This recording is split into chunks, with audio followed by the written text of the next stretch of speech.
आज केलेत गणपती बाप्पासाठी गव्हाच्या पिठाचे मोदक।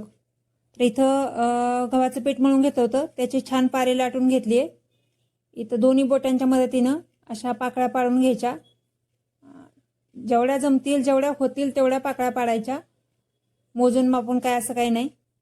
आणि वाटी तयार करून घेतल्यावर पाकळ्या पाडल्यावर याच्यात सारण भरायचं। हे सुक्या खोबऱ्याचं सारण आहे। गव्हाच्या पिठाचे आणि सुक्या खोबऱ्याचं हे मोदक आहेत।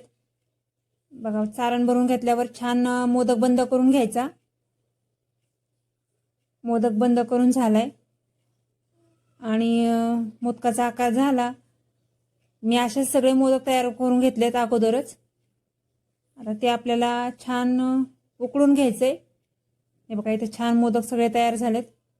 आता ते चाळणीवर ठेवलेत तेल लावून खाली। इकडे छान वाफलेत मोदक आपले, मस्त मऊ लुसलुशीत झालेत। बाप्पासाठी मोदक तयार झाले। तुम्ही पण असेच गव्हाच्या पिठाचे मोदक करा, खूप छान होतात, मऊ लुसलुशीत आणि चांगले लागतात।